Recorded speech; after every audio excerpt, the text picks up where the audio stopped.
Bismillahirrahmanirrahim.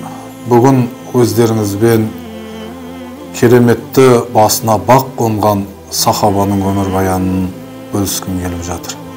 Бұл Sumama ibn Asal деген кісі. Яғни Sumama Asal ұлы. Бұл кісі Yemama деген жерде патша болған екен. Бұл кісінің басына қонған бағы мұсылмандардың ішінде алғашқы болып ләббәйк Аллахумма ләббәйк деп тұрып қағбаны сол зікірменен тауаф етіп умра қажылығын жасаған адам екен. Бұның өмір баянында үлкен бір ғибрат жатыр. Пайғамбарымыз саллаллаху алейхи вассалам, Алланың игілігі мен сәлемі болсын, 6-шы хижра жылы Мәдинада отырып, мынау исламды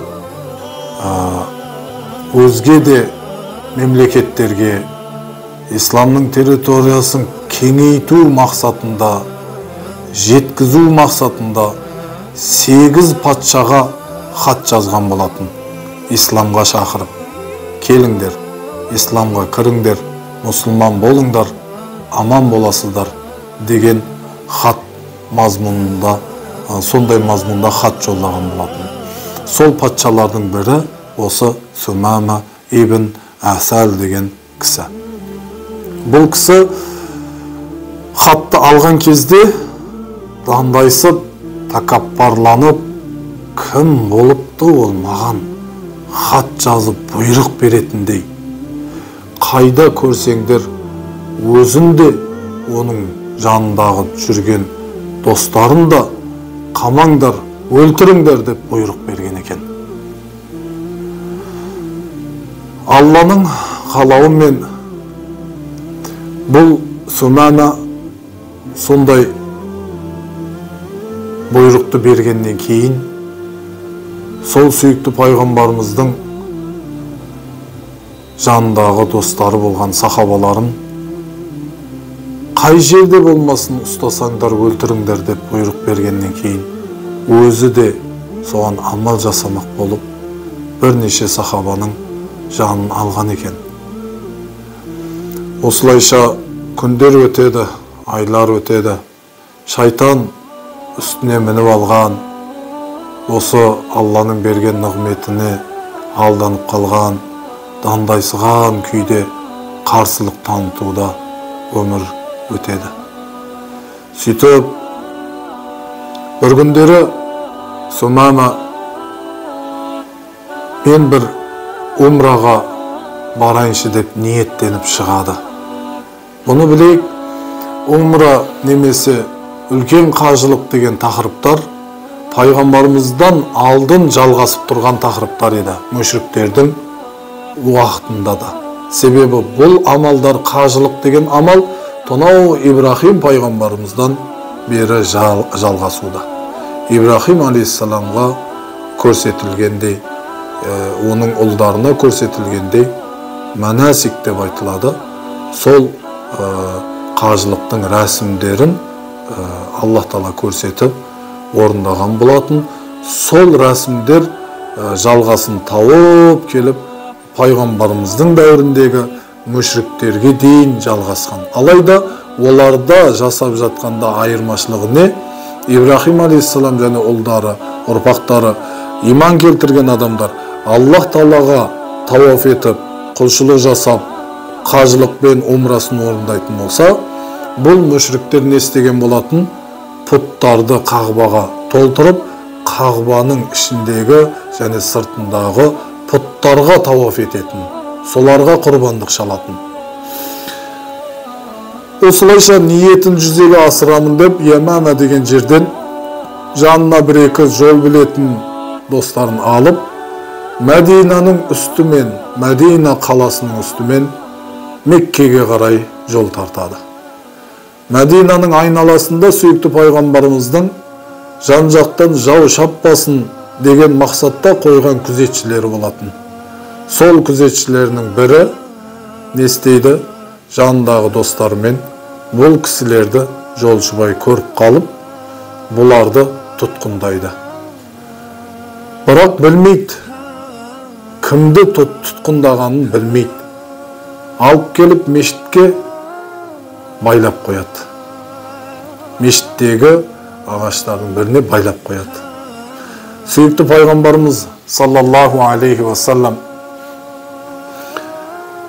Сумама ибн Асалды байланған күйде, тұтқындалған күйде мешітте көріп қалғанда, үндеместен, білдірместен, көрмеген адам сияқты жанынан өтіп кетеді. Кім бұны тұтқындады деп сахабаларынан сұрайды. Сахабаларының бірі мен, уа Алланың елшісі деп жауап берсе, кімді тұтқындағаныңды білесің бе дейді. Ол кісі мен білмеймін дейді. Бұл Ямама деген жердің патшасы Сумама ғой деп айтты дейді. Оны жақсылап күтіңдер, артық бір жәбір көрсетпеңдер деп бұйырады. Сумама бірнеше күн сол жерде қол аяғы байлаулы күйде тұтқында жатады. Сүйікті пайғамбарымыз өзінің үйіндегі азық-түліктен және де сахабаларға бұйырған бұны құрметтеңдер дегеннен кейін сахабалар азық-түлікпен құрметтеп, сөйтіп оны 2-3 күн, бірнеше күн күтеді. Бір күні сүйікті пайғамбарымыз саллаллаху алейхи вассалам жанына келіп, нең бар деп айтты дейді. Яғни, сен тұтқында жатсың. Өзіңді босату үшін маған не бересің? Немесе не себептен бұндасың деген сияқты сондай сұрақ қояды. Сонда әлгі тұтқындалған Сумама, ей Мұхаммед, менің мойнымда сенің адамдарыңның жаны бар. Бірнеше адамның өліміне себепші болдым сенің адамдарыңнан. Ендеше мені өлтірем десең, мендегі бір жан. Ал егер кешірімге салып, мені босатсаң, онда сыйға сый, құрметке құрмет, шамам жеткенше қайтарамын деп айтады дейді. Сүйікті пайғамбарымыз саллаллаху алейхи вассалам кетіп қалады дейді.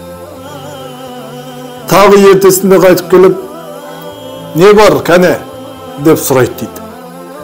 Сонда кешегі айтқанымдай деп жауап береді. Менде мойнымда сенің адамдарыңның қаны бар. Өлтірсең бір жан, өлтірмесең кешірімге өлесең, онда мен сыйға сый деп жауап береді. Алла елшісі саллаллаху алейхи вассалам 3-ші күн тағы келіп сұрайды. 3-ші күнде тағы айттым ғой кешеде. Сол жауабым сол жауап деп айтады. Сонда пайғамбарымыз саллаллаху алейхи вассалам босатыңдар бұны дейді. Босатыңдар, бара берсін, кете берсін, өзі біледі деп айтады. Сөйтіп, бостандыққа шыққан Сумама жайлап Мәдинаның сыртына қарай барып, бір өзеннің бір ағыс судың жанына келіп, жуынып, шайынып, сөйтіп барып ойланады дейді. Ой жүгіртіп. Мен анау патшалық кезеңінде, дәулеттің, байлықтың ішінде, өзімді Құдай санап жүрген кезде, надандықпен пұттарды Құдай санап жүрген кезде, мыналардың өмірін бірнеше күн көрдің ғой. Ақылға келмейсің бе? Иманға келмейсің бе? Ертең өлесің де кетесің. Одан не шықты? Иманға келіп мәңгілік бақытты болмайсың ба? Деп өзі-өзіне сөйлеп, сол жерде шешім қабылдайды дейді. Қой, не де болса, мен иманға келейін деп, жуынып, дәрет алып, сол жерден қайттан Мәдина қаласындағы ардақты елші сүйікті пайғамбарымыздың мешітіне қайтып келеді дейді. Бірақ өз еркімен. Патша адам ғой, ақылды, ертең елі сәл жәбір көргенде, тұтқынға түскенде, bärimizni satıp ketip imanга kelipdi dedirtpey üçün bolar belkim. Öz yerkimen kadimgidey kelip imanга kelip Peygamberimiz sallallahu aleyhi ve sellem'nin aldına gelip kuvelik etemin eşhedü en la ilahe illallah ve enneke Muhammeden abduhu ve rasuluhu. Eşhedü en la ilahe illallah ve enneke Muhammedun Resulullah. Kuvelik etem Allah'dan başka Kuday yok, және senin Allah'ın elçisi ekendigine kuvelik etem deydi. Osılayşa imanını kabıldaydı. Sahabalar bari kuvanadı. Сөйтіп, Пайғамбарымыз саллаллаху алейхи ва салламға деген Мәдинаның үстінен өтіп бара жатқан ниетін себебін айтады. Және де көкейіндегі бір уайымды қайғыны айтады. Көкейіндегі уайым бірнеше адамның өліміне себепші болдым, бірнеше мұсылманды өлтірдім. Ендеше мені Алла кешіре ме деп сұрақ қояды. Allah elçisi sallallahu aleyhi ve sellem Allah'dan başka kim geçiredi?